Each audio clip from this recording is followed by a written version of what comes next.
Little River Heritage Park sits north of Lauzon Parkway and borders the west side of the EC Row Express. 2 decades ago, this area was crawling with sewage and trash. The land was formerly owned by the Little River Golf Club, but was bought by the city and restored in 1997. Since then, $188,000 has been donated by the city and local naturalist groups for restoration purposes. Executive Director of Parks for the City of Windsor, Phil Roberts, has been involved with restoration projects around the city for over 30 years. He hopes to see Little River expand and flourish in the future. The Little River, as a corridor overall, is probably in a lot better environmental shape than it was even 20 years ago. And mainly because of naturalization and habitat projects like you see in the vicinity that we're standing around right now. Despite time and money put in, the park still experiences much abuse today, from large vehicles driving up and down the trails to illegal dumping. Roberts says a large part of this negligence has to do with an uninformed public, and claims that most people are unaware that the area is in fact a park.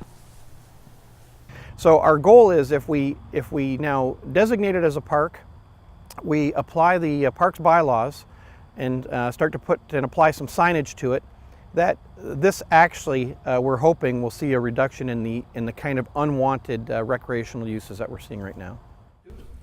A report by Roberts requesting signage and barriers to protect the park was quickly passed at last month's Environment, Transportation, and Public Safety Committee meeting. It was brought to City Council on Monday, but has not yet been approved. If the heritage site were to be categorized as a park, more law enforcement could take place on these abusive activities. However, this would also mean managing it in a way that does limit the use of recreation to help protect the park's ecological integrity.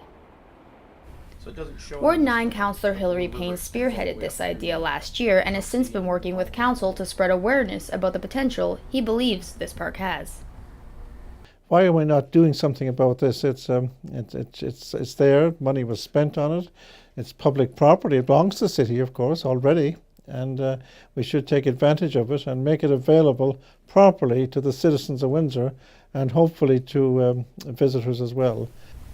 The land covers 60 kilometers of watershed and over 100 meters of flowing river, with walking routes that stretch from Forest Glade to Riverside Drive. The area also sits on a natural watershed, providing an abundance of biodiversity. Wildlife such as deer, turtles, eagles, muskrats, and even rare barn owls have been spotted on site.